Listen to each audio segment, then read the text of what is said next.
안녕하세요. 오늘도 사연살롱을 찾아주셔서 감사합니다. 얼마 전 결혼한 30대 여성이에요. 결혼을 앞둔 사람이라면 누구나 허니문에 대한 로망이 있을 거예요. 저 역시 그랬으니까요. 그런데 하필 결혼식 날 날씨가 변덕을 부려서 하마터면 신혼여행도 못 가고 결혼 휴가가 끝날 뻔했지 뭡니까. 신기했던 건 인간사 한 치 앞도 모른다고 엉망이 된 제 신혼여행이 오히려 신의 한 수가 되었지 뭐예요. 온 세상 불행이 제게로 몰려온 것처럼 하루 종일 되는 일이 없었는데 도리어 그게 행운이 될 줄 누가 알았겠어요. 그럼 지금부터 우여곡절 많았던 제 결혼 이야기를 시작해 볼게요. 저는 홀어머니 밑에서 자랐어요. 제가 중학교 2학년 때 아빠가 사고로 세상을 떠나셨거든요. 엄마는 그 후로 재혼을 안 하시고 혼자서 언니랑 저를 키우셨어요. 솔직히 말하자면 재혼만 안 했을 뿐 엄마한테 남자가 없었던 건 아니에요. 한 아저씨는 저희 집에서 3년이나 같이 살았을 정도니까요. 그런데도 엄마가 서류상 재혼을 하지 않았던 건 유족 보상연금 때문이에요. 아빠가 직장에서 사고로 돌아가시는 바람에 유가족인 저희 엄마 앞으로 매달 연금이 나오거든요.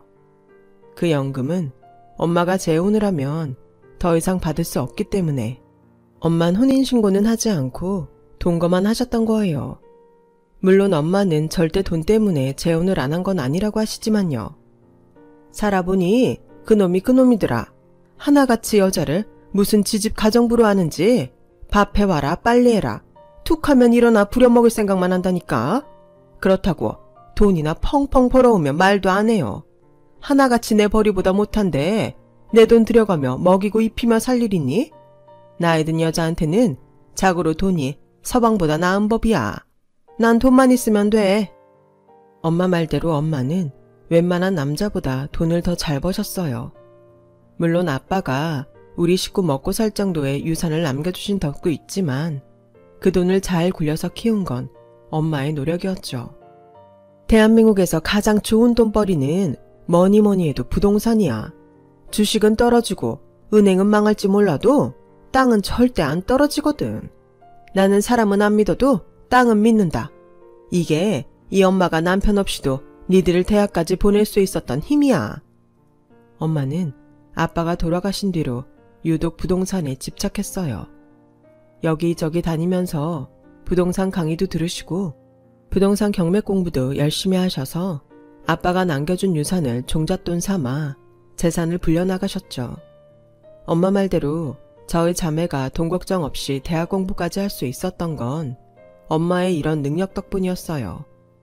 엄마를 많이 닮은 언니는 대학교 재학 중에 엄마를 따라 부동산 공부를 시작했고 몇 번의 실패 끝에 경매에 나온 조그마한 빌라를 낙찰받아서 20대 초반에 벌써 자기 소유의 집을 갖게 되었어요. 물론 언니 돈보다는 은행 대출금이 더 많았지만요. 언니는 여기서 그치지 않고 주식에도 관심을 가지기 시작했어요.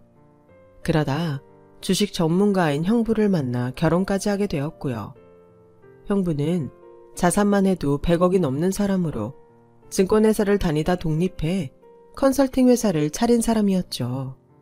버는 돈이 많으니 당연히 씀씀이도 커서 돈 욕심 많은 저희 엄마 구미에 딱 맞는 사위였죠.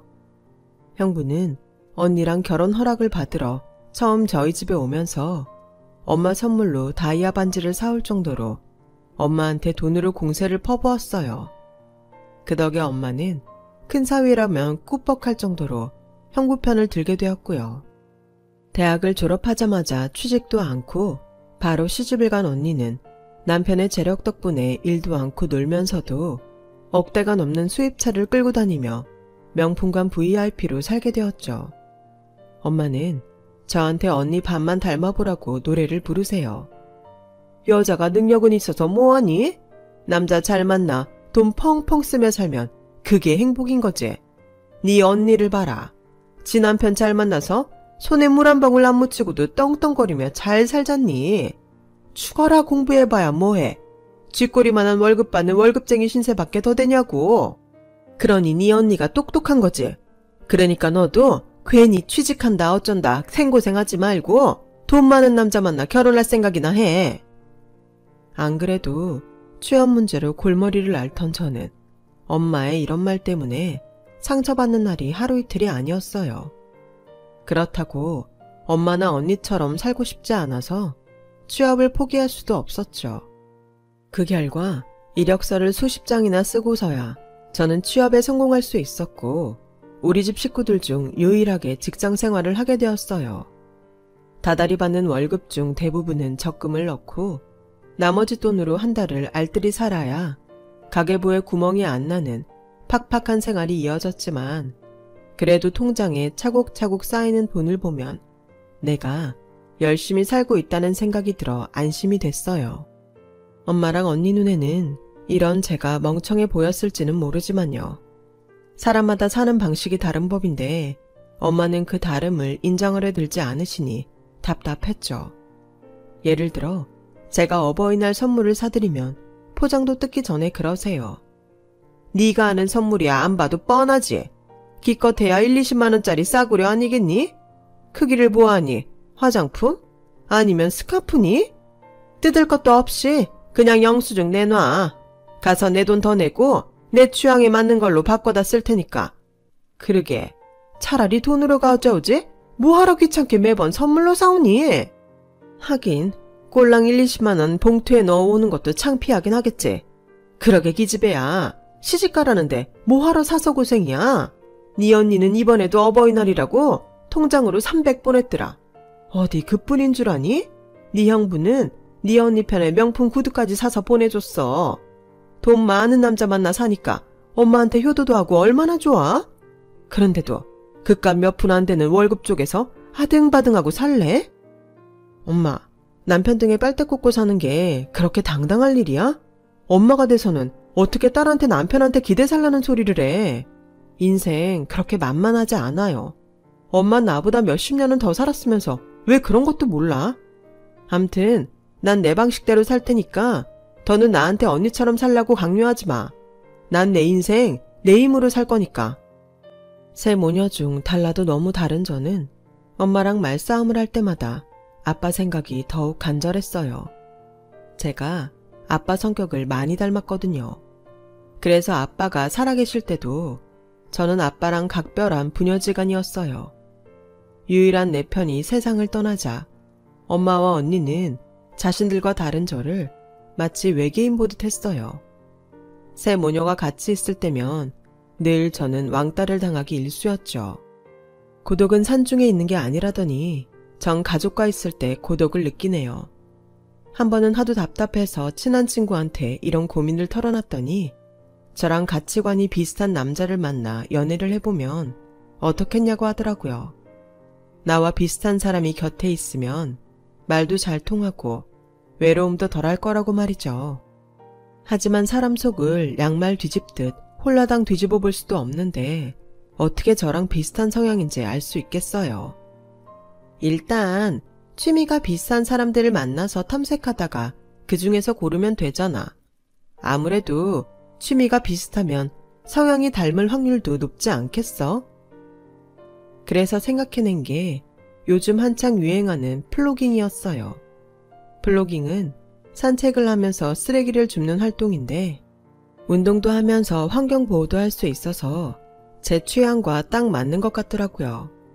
그래서 저희 집 근처에서 활동 중인 플로깅 모임에 가입했어요. 플로깅은 혼자서도 할 수 있지만 사람들과 같이 움직이니 지루하지도 않고 주위 시선에 신경도 덜 쓰여서 훨씬 편하고 좋더라고요. 회원들 나이대도 천차만별이어서 세대 간의 소통에도 도움이 되고요. 저희 동네 모임에는 중고등학생부터 환갑이 넘으신 분들까지 다양했어요. 하지만 정작 제 목적인 저와 성향이 비슷한 제 또래 남자는 없더라고요. 그래도 다행히 한 사람을 찾긴 했는데 그게 참 환갑이 넘으신 저희 아빠 또래분이시지 뭐예요. 수십 년간 회사원으로 일하시다가 정년퇴직을 하시고 무료한 나날을 보내다 플로깅 활동에 참여하게 되셨다고 하더라고요. 저보다 훨씬 위의 연배시지만 대화도 잘 통하고 가치관도 비슷해서 뵐 때마다 마치 저희 아빠가 살아 돌아온 것 같다는 느낌을 받곤 했어요. 아저씨도 저를 딸처럼 생각해 주셔서 모임에서 호칭도 아부지와 딸내미로 부르게 되었죠. 아저씨는 아들만 셋이라 딸이 있는 친구들이 부러웠는데 느지막하게 딸내미가 생겨서 기쁘시다며 종종 쿠키나 샌드위치도 사다 주시고 오다 주었다며 머리핀이나 휴대폰 케이스도 선물해 주셨어요. 저도 청귤청이나 유기농 귤로 진피차를 만들어 선물하곤 했고요. 그러다 하루는 플로깅을 마치고 동네 카페에서 아저씨랑 수다를 떠는데 젊은 남자가 웃으며 다가오지 뭐예요. 그런데 그 순간 제 눈에는 그 남자 머리 뒤로 광배가 환하게 비추는 것처럼 보이지 뭡니까? 싱글싱글 웃으며 걸어오는 그 남자를 보며 저도 모르게 입을 해 벌리고 정신 나간 사람처럼 웃었네요. 그렇게 정신줄을 놓고 해벌레하고 있는데 그 남자가 다가와 아버지라고 부르길래 정신이 확 들었어요. 이 남자는 저를 보고 온 게 아니라 아저씨 아들이었던 거예요. 혼자 김칫국 먹고 있었던 게 어찌나 민망하던지. 아저씨는 마침 잘 됐다며 기왕 이렇게 만난 김에 아들 보고 점심을 사라고 하셨고 덕분에 저는 초면에 밥을 얻어먹게 되었어요. 딸내미, 오늘은 내 아들놈 제대로 베껴 먹자고. 아들, 단단히 각오해야 될 거야. 아저씨는 말은 그렇게 하셨지만 급한 약속이 생겨서 식사도 못하시고 바로 자리를 뜨셔야 했어요. 덕분에 저는 아저씨 아들이랑 초면에 단 둘이 점심을 먹게 되었죠. 나중에 안 사실이지만 아저씨는 그냥 일부러 아들과 저를 연결해 주시려고 아들을 부르셨던 거더라고요. 한마디로 자연스러운 만남을 가장한 소개팅이었던 거죠. 얼떨결에 소개팅을 하게 된 우리는 서먹한 분위기에서 돈가스를 먹었어요. 둘 다 말없이 칼질만 하고 있자니 이 상황이 너무 웃겨서 나도 모르게 피식 웃음이 나더라고요. 내가 지금 뭐하고 있나 싶어서요. 그건 상대 남자도 마찬가지였던 모양이에요. 자기도 칼질을 하다 피식 웃더라고요. 그 웃음을 시작으로 우린 아저씨에 대한 얘기를 이어나갔고 그러다 누가 먼저랄 것도 없이 관심사에 대한 이야기를 꺼내놓기 시작했어요. 우리는 둘 다 지구의 기후 문제와 환경 파괴 문제에 관심이 많았고 극영화보다는 다큐멘터리 영화를 좋아하고 바다보다는 산을, 여름보다는 겨울을 더 좋아하고 캐리어 여행보다는 배낭여행을 선호한다는 공통점이 있었어요. 이렇게 저와 성향이 비슷한 사람은 처음이라서 근처 카페로 자리를 옮겨 그동안 아무한테도 하지 못했던 속마음을 처음 보는 남자 앞에서 스스럼 없이 조잘거렸어요. 그중 하나는 인도 레이에 있는 판공초 호수에 가보고 싶다는 거였는데 마침 그 남자도 자기 역시 판공초에 가보고 싶다고 하더군요. 영화 새 얼간이에 나왔던 그 호수 맞죠? 나도 라다크 문화에 관심이 있어서 판공초도 한번 가보고 싶었는데 정말 신기하네요. 내친 김에 우리 언제 라다크 여행 같이 할래요? 간 김에 판공초도 보고요. 둘 다 들떠서 한참을 떠들다 보니 어느새 밖에는 어둠이 내려앉아 있었어요. 헤어져야 한다는 사실이 아쉬울 정도로 우리는 너무도 닮은 상대에게 홀딱 빠져버렸어요. 그 만남 이후 남자는 아버지를 따라 플로깅 모임에 나오기 시작했고 플로깅을 마친 뒤에는 자연스레 데이트로 이어졌어요. 그러다가 우리가 본격적으로 사귀기 시작하자 아저씨는 알아서 자리를 피해주시더라고요. 때때로 맛있는 걸 사 먹으라며 제 손에 용돈도 찔러주시곤 했어요. 연애를 한 지 3개월 만에 우리는 결혼을 결심했고 결혼 자금을 모으기 위해 결혼식은 3년 뒤에 하기로 약속한 상태였어요. 아저씨는 저희 결혼 계획을 듣자마자 기다렸다는 듯 축하해 주셨고 예비 시어머니도 플로깅 모임에 나와 그날 점심을 사주실 정도로 저를 반겨주셨어요. 문제는 저희 식구들이었죠. 결혼할 사람이 생겼다는 제 말에 대뜸 뭐하는 사람이냐고 물으셔서 대학 동기들과 함께 작은 디자인 회사를 운영하고 있다고 했더니 연봉이 어떻게 되냐고 묻더라고요. 물어본 적이 없어서 모른다고 했죠. 이 멍청아, 그 중요한 걸 모르면서 결혼을 하겠다는 게 말이 돼? 그래도 대략적인 걸 알긴 알 거 아니야. 차는 못하는데 집은 있대. 부치는 뭐하는 사람인데? 엄마의 질문은 결국 돈이 얼마나 있는 남자냐 이거였어요. 적어도 부모한테 손벌려서 결혼할 사람 아니란 건 확실해. 우리 둘이 열심히 모아서 3년 뒤에 결혼할 생각이야. 엄마가 뭐라고 하든 난 이 사람이랑 결혼할 거니까 그렇게 알아. 더 길게 얘기했다가는 말다툼으로 번질 게 뻔해서 저는 방으로 들어와 버렸어요. 그랬더니 문 밖에서 엄마가 언니랑 통화하는 소리가 들리더라고요. 신경 쓰지 말자 다짐을 하면서도 나도 모르게 문가로 귀가 쏠렸어요. 그런데 의외로 조용하더라고요.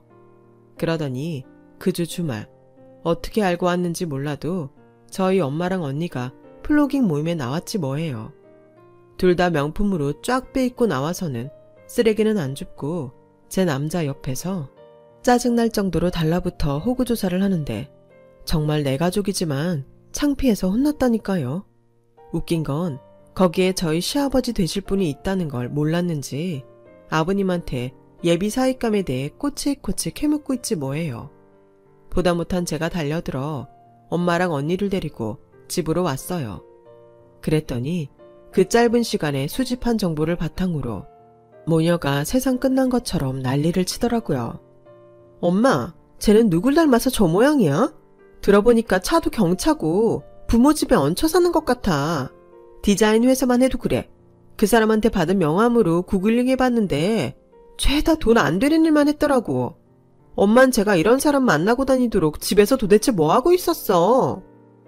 저기 집애가 그동안 입 꾹 다물고 있다가 갑자기 결혼하겠다 그런 걸 내가 어떻게 해? 진작 알았으면 내가 가만히 있었겠니? 머리끄댕이를 잡아서라도 플로 머시게인가 못 나가겠겠지. 아이고, 지복 지가 찬다고? 어떻게 그런 놈이랑 결혼하겠다는 생각을 해? 그 옆에 있던 주책 맞은 영감탱이는 묻는 말엔 대답도 않고 날 보고 실실 웃어대는데 기분 나빠서 혼났어. 그 인간은 뭐 할 짓이 없어서 애들 쓰레기 줍는데 따라다닌다니? 보아하니 하는 일도 없고 집에서 마누라 눈치 보이니까 젊은 여자애들 사이에서 눈욕이나 하려고 나온 것 같더라고. 그러게 애초에 그런 모임은 뭐하러 나가서 이 사단이야. 청소는 청소부들이 알아서 할 텐데 지들이 뭐라고 쓰레기는 줍고 다녀? 하여간 돈 안 되는 짓거리 하는 건 내 딸년이나 똑같다니까. 너 앞으로 그 모임 절대 나가지 마. 내 남자 욕도 모자라 예비 시아버지 욕까지 하는 엄마한테 차마 그분이 시아버지 되실 분이란 말을 꺼내지도 못했어요. 그랬다가는 더 난리칠 게 불보듯 뻔했으니까요. 엄마랑 언니가 반대를 한다고 바로 포기할 것 같았으면 애초에 시작도 안 했을 거예요. 그 후로도 저는 매주 플로깅 모임에 참석했으니까요. 아버님은 그날 저희 엄마와 언니한테 제대로 인사를 하지 못한 게 못내 마음에 걸리셨는지 따로 시간을 내서 정식으로 인사드리고 싶다고 하셨어요. 하지만 그랬다간 어떤 일이 벌어질지 뻔히 아는지라 핑계를 대며 차일피일 시간만 끌어댔죠. 제 이런 태도에 아버님도 저희 집 분위기를 대충 눈치채셨는지 더는 말씀을 안 하시더라고요. 처음 약속은 3년이었지만 그 전에 예랑이 큰 사업을 따낸 덕에 생각보다 일찍 집을 장만할 기회가 생겼고 부랴부랴 결혼을 앞당기게 됐어요. 서울에 있는 빈집을 거의 무상으로 고쳐서 살 수 있는 기회가 있었는데 예랑이 발품을 판 덕에 괜찮은 매물을 잡게 되었거든요. 오랜 시간 버려져 있던 집이라서 상태가 안 좋았지만 리모델링을 하면 꽤 감각적인 집으로 탈바꿈 될 것 같은 집이었어요. 리모델링은 건축사무소를 하고 있는 예랑의 선배가 맡아서 해주기로 해서 생각보다 저렴하게 할 수 있게 되었죠. 예랑은 집도 마련됐겠다. 더 미룰 것 없이 저희 엄마한테 정식으로 인사를 드리고 싶다고 해서 약속을 잡았어요. 저는 당연히 집으로 부르려고 했는데 엄마가 굳이 밖에서 보자고 해서 적당한 식당을 예약했어요. 그랬더니 언니가 거긴 음식이 후져서 마음에 안 든다며 자기가 따로 예약을 했더라고요. 가보니 역시나 고급 레스토랑이었어요. 그 자리엔 엄마뿐만 아니라 언니가 형부까지 대동하고 나왔더라고요. 딱 보아하니 형부 내세워 얘랑을 기죽일 태세더라고요. 처음엔 엄마 계획대로 잘 되어가나 했는데 알고 보니 얘랑과 형부가 고등학교는 물론 대학교까지 선후배 사이였지 뭐예요. 그럼 땡땡 외고 졸업하고 서울대 나온 건가? 나둔데. 이야, 내 후배잖아. 반가워. 어머님, 이 친구 제 후배래요. 그럼 이제 선후배끼리 한 가족이 되는 건가? 안 그래요, 어머님? 상황이 이렇게 되고 보니 엄마랑 언니도 더는 반대의 날을 세울 수가 없게 된 거예요. 저희 집에서 형부의 입김은 엄마와 언니를 합한 것보다 세거든요. 얼떨결에 결혼 절대 불가해서 결혼 환영으로 변해버린 분위기에 저도 얘랑도 얼떨떨했지만 과정은 불안했어도 어쨌든 결혼은 하게 된 거니까 다행이다 싶었어요. 거기다 얘랑이 자가로 신혼집도 장만했다고 하니까 엄마도 화가 많이 누그러진 것 같더라고요. 그 집을 보면 다시 광분하겠지만요. 저희 집에서 결혼 허락도 받았겠다. 길게 시간 끌 거 없이 빠른 시일 내에 상견례를 진행하는 게 좋을 것 같아서 2주 뒤 날짜를 잡았어요. 형부는 후배가 자기 밑으로 들어온다는 사실에 신이 났는지 상견례는 자기가 해주겠다며 언니를 시켜 고급 한정식 집으로 예약을 잡아주었어요. 그리고 드디어 상견례 날 엄마는 맞은편에 앉은 아버님을 보더니 인상을 팍 쓰면서 한숨을 쉬셨어요. 입술이 움찔움찔 하는 걸 보니 속으로 욕을 하고 계신 게 분명했죠. 아버님은 일전에 제대로 인사를 못해 죄송하다고 사과하셨어요. 엄마는 찬바람이 쌩쌩 나도록 고개를 팩 돌리곤 눈을 내리깔았고요.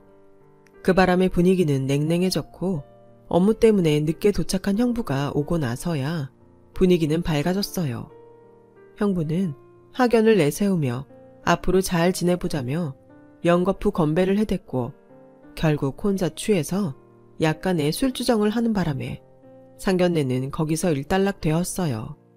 시부모님께는 죄송한 일이지만 저는 차라리 잘 됐다 싶더라고요. 얘기가 길어져 봤자 저희 엄마 입에서 좋은 말이 나올 리 없었으니까요. 그런 점에서 형부의 술주정은 칭찬할 만했어요. 비록 저희 엄마와 언니는 못마땅해 하는 결혼이었지만 시간은 흘러 결혼식이 일주일 앞으로 다가왔고 결혼 준비는 순조롭게 진행됐어요. 신혼여행은 우리 두 사람의 원픽으로 라다크 여행으로 정해졌고 웨딩 촬영은 얘랑이 친구 찬스를 써서 무료로 끝났으며 웨딩드레스는 제 친구가 뉴욕 빈티지샵에서 선물로 사다 줘서 역시나 공짜로 얻게 되었어요. 결혼식은 얘랑 모교인 서울대 교수회관에서 야외 결혼식으로 하기로 했어요. 서울대는 교통편이 안 좋아서 일반 예식장으로 하려고 했는데 일정이 촉박한 관계로 좋은 곳은 예약이 끝나서 남은 곳 중 하나로 하려고 했더니 엄마가 절대 안 된다고 반대를 하시더라고요. 가진 것도 변변이 없는 놈인데 결혼식까지 후줄근하게 하겠다고? 됐어. 이렇게 된 거 차라리 학벌이라도 내세워서 해. 서울대도 졸업생 위한 예식장은 있을 거 아니야. 학교 이름빨이라도 내세우라고. 그래서 서울대 교수회관에서 하게 된 거예요. 형부는 자기 모교에서 하는 결혼식이니 돈이 좀 들더라도 야외 결혼으로 하고 음식도 딸랑 갈비탕만 내지 말고 메뉴도 추가하라며 돈은 자기가 내주겠다고 했어요. 그 와중에 엄마는 역시 큰 사위밖에 없다며 어찌나 칭찬을 하든지 정말 눈물겨운 큰 사위 찬양이었죠. 이렇게 준비가 다 끝나고 결혼식이 3일 앞으로 다가왔어요. 그런데 갑자기 엄마가 얘랑을 데리고 당장 집으로 오라고 하지 뭐예요. 뭔 일인가 싶어 퇴근하자마자 갔더니 글쎄 결혼식을 미루라는 거예요. 네 형부가 그날 홍콩 출장이 잡혀서 식에 참석 못한다고 그러네. 그래서 말인데 갑작스럽긴 하지만 결혼 날짜를 바꿨으면 좋겠는데 자네 생각은 어떤가? 아니 자다가 봉창 두드리는 것도 아니고 3일 남은 결혼식을 어떻게 지금 바꾸란 건지 기가 막혔어요. 게다가 형부가 결혼식에 참석 못하는 거랑 제 결혼식이 무슨 상관이래요. 그래서 얘랑 말 들을 것도 없이 제가 나서서 절대 안 된다고 했죠. 엄마, 제정신이야? 식장은 물론이고 줄에 맡아주실 교수님에 시골에서 올라오시는 양가 어른들까지 다 어쩌라고. 형부가 못 오는 건 아쉽지만 그래도 어쩌겠어? 내가 형부랑 결혼한 것도 아닌데 형부 없다고 결혼 미루라는 게 말이 된다고 생각해? 난 절대 결혼식 못 미루니까 엄마가 마음 접어. 딸 결혼에 초를 쳐도 유분수지. 어쩜 이럴 수가 있어? 엄마가 이러고도 내 친엄마야. 너 말 잘했다. 너는 내가 엄마로 보이긴 하니? 애초에 내가 이 결혼 안 된다고 했어, 안 했어? 지 형부 뒤에 숨어서 얼렁뚱땅 여기까지 온 주제에 네가 날 탓할 자격이 있냐고. 그러게 결혼 날짜도 쪽박하게 잡아온 니들이 잘못이지 내 잘못이냐? 내 형부라도 없으면 너 식장에 누구 손잡고 들어갈 건데? 네 시아버지 손잡고 들어갈래? 그러자 잠자코 있던 예랑이 그제야 입을 열었어요. 어머님께서 딸을 걱정하시는 마음 제가 왜 모르겠습니까? 그래서 드리는 말씀인데요. 어머님, 저희 동시 입장하겠습니다. 요즘엔 많이들 그렇게 해요. 사실 장인어른이 사위한테 딸을 인계하는 건 남녀 평등에도 어긋난다고 보는 시각도 많고요. 또 상황이 여의치 않은 경우도 있으니까요. 모든 게 저희가 결혼을 서두르면서 야기된 일이니 어머님께 사과드립니다. 부디 마음 푸시고 결혼식은 예정된 날짜에 할 수 있도록 도와주세요.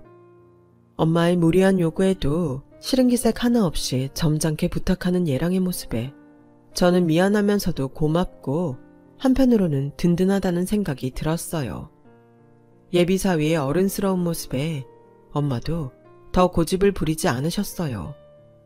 결혼식 3일을 앞두고도 말도 많고 탈도 많았던 결혼식 당일이 되었어요. 그런데 전날 밤부터 날씨가 심상치 않더니 기어이 아침부터 보슬비가 내리지 뭐예요. 우천시 실내 결혼으로 바꿔준다고 미리 공지를 받은 참이라 식은 걱정이 안 되는데 문제는 엄청난 안개 때문에 하늘길이 막히지 않을까 하는 걱정이었어요. 인천에서 국적기를 타고 홍콩까지 가서 홍콩에서 인도 국적기로 트렌지 타는 한국 스케줄이라 둘 중 하나라도 삐끗하면 일정이 완전히 꼬이게 되거든요. 그래서 신부화장을 하는 내내 미간에 힘이 들어가서 메이크업 하시는 분께 잔소리 좀 들었네요. 우천으로 야외에서 실내 결혼식으로 바뀐 식은 별 탈 없이 잘 치러졌고 아직은 운항 취소가 아니라서 일단 남편과 함께 인천공항으로 향했어요. 공항 안에는 연착된 항공 스케줄로 난장판이 돼 있더라고요. 전광판에 명시된 운항 스케줄엔 딜레이와 캔슬이 어지럽게 떠 있었지만 다행히 우리가 탈 항공기는 공항에 도착해서도 운행이 취소되지 않은 상태라 수속을 밟고 출국장으로 들어갈 수 있었어요. 일단은 안심을 하고 해당 게이트로 갔는데 세상에 거기에 딜레이된 항공기 탑승객들이 인산인해를 이루고 있지 뭐예요. 항공사 직원은 연신 죄송합니다를 연발하며 기다려달라는 말을 해댔고 성난 탑승객들은 큰 소리를 내며 항의하고 있었어요. 그런데 그 중에선 아직은 목소리가 들리지 뭡니까? 바로 저희 형부 목소리였어요. 그러고 보니 오늘 홍콩 출장이 잡혀서 결혼식에 못 온다고 했던 말이 떠올라 형부 목소리가 들리는 쪽으로 고개를 돌렸는데 형부가 웬 젊은 여자 허리를 팔로 감은 채 서 있는 거예요. 형부는 우리를 못 봤는지 여자를 거의 끌어안다시피 해서는 입술을 쪽쪽 맞추며 애정행각까지 벌이더라고요. 마침 그 순간 전광판에 저희가 탈 항공기가 캔슬됐다는 문구가 떴고 이래저래 복잡한 신경에 휩싸인 저는 일단 달려가 형부 허리띠를 잡았어요. 그제야 저희 부부를 본 형부는 귀신을 본 것처럼 뒷걸음질을 치다가 그대로 발라당 넘어졌어요. 옆에 서 있던 젊은 여자는 호들갑을 떨며 자기야 괜찮아? 를 연발했고 형부는 여자한테 조용히 하라고 얼굴 표정으로 말하더군요. 난 또 표정에 대사가 실리는 희한한 장면은 처음 봤네요. 뭐? 자기야? 형부, 이거 지금 어떻게 설명할 거예요?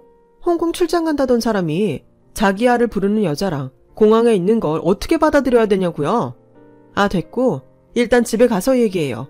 이봐요. 그쪽도 자기야랑 같이 좀 가야겠네요. 내가 그쪽 자기야 처제되는 사람이거든요. 네 자기야, 우리 형부 좀 잡아. 난 이 여자 잡을 테니까. 그렇게 우리 부부는 신혼여행이 캔슬나던 그 순간에 형부의 외도를 목격했고 저희 부부한테 잡혀 저희 집으로 끌려온 불륜 커플은 사나운 저희 엄마와 언니 손에 잡혀 초죽음이 되도록 맞았어요. 열이 뻗친 언니가 잠시 주방에 가서 물을 마시는 사이 형부의 내언녀는 신발도 버린 채 맨발로 도망을 쳤고 만신창이가 된 형부는 악에 받쳐 본색을 드러내고 말았어요. 아씨, 그래 바람 좀 폈다. 그래서 뭐? 까놓고 말해서 그동안 내가 벌어다주는 돈으로 호강하고 살았잖아. 학벌도 그지 같고 할 줄 아는 거라곤 돈 쓰는 거밖에 없는 널. 내가 이 나이 때까지 여왕처럼 살게 해줬으면 이 정도는 이해해줄 수 있는 거 아니냐? 장모님도 그래요. 내 돈 좋다고 받아먹을 땐 똥구멍까지 핥아줄 기세더니 바람 좀 폈다고 난립니까? 장모님 딸내미 꼬라지를 보세요. 돈에 미친 돈귀신 같은 거 내가 정이 가겠냐고요. 장모나 딸년이나 나만 보면 돈. 내가 숨이 안 막히게 생겼냐고요. 어차피 이렇게 된 거 이혼할게요. 나도 어차피 저런 여장은 한 입을 덮고 사는 것도 끔찍합니다. 내가 적선하는 셈 치고 돈 줄 테니 이제 그만 나 좀 놔주세요. 형부의 진신 담긴 악담에 엄마와 언니는 자리에 주저앉았어요. 어이없는 건 그 순간 저는 형부의 심정이 이해되더란 거예요. 불륜을 저지른 건 100번 잘못했지만 그간 저희 엄마랑 언니가 형부를 사위나 남편이 아닌 돈 뽑아 쓰는 ATM기로 생각했던 게 사실이니까요. 옆에서 보는 저도 느끼는데 당사자가 그걸 모르고 살았겠어요? 결국 형부는 언니한테 상당 금액의 위자료를 제시하며 이혼을 요구했고 언니는 끝까지 이혼 못하겠다고 버티는 중이에요. 형부가 유책 배우자이기 때문에 언니가 이혼 허락을 안 하면 이혼을 할 수 없게 되자 형부는 그 길로 짐을 싸서 집을 나가버렸어요. 그리고는 생활비도 보내주지 않고 언니한테 준 카드도 정지시킨 채 연락을 끊어버렸죠. 결국 언니는 남편도 잃고 돈도 잃고 말았어요. 그제야 언니는 엄마를 탓하며 이게 다 엄마가 하라는 대로 했다가 벌어진 일이라며 자기 인생 책임지라고 난리를 쳤어요. 엄마는 엄마대로 형부한테 투자를 맡겼던 전 재산이 반토막이 나자 눈에 불을 켜고 형부를 잡으러 다니고 있어요. 하루하루를 땀 흘려 일하며 열심히 살아가는 사람을 멍청하다고 욕하던 엄마와 언니는 이제야 자신들이 살아온 인생이 옳지 않았다는 걸 확인하고 있는 과정인 셈이죠. 딸이자 동생으로서 그런 모습을 지켜보는 게 편치는 않지만 지금이라도 두 사람이 정신을 차리길 간절히 바라는 바예요. 자신에게 주어진 인생은 결코 남의 등을 타고 살아갈 수 없다는 걸 하루빨리 깨닫길 바랍니다. 지금까지 제 사연을 들어주셔서 감사드려요. 하루하루 열심히 사는 우리 자신을 틀렸을까 의심하지 말고 행복하게 잘 살아갔으면 합니다. 건강하세요. 여러분, 사연 댓글에 응원과 현명한 조언 부탁드려요. 좋아요와 구독은 저에게 큰 힘이 됩니다. 오늘도 좋은 일 가득하세요.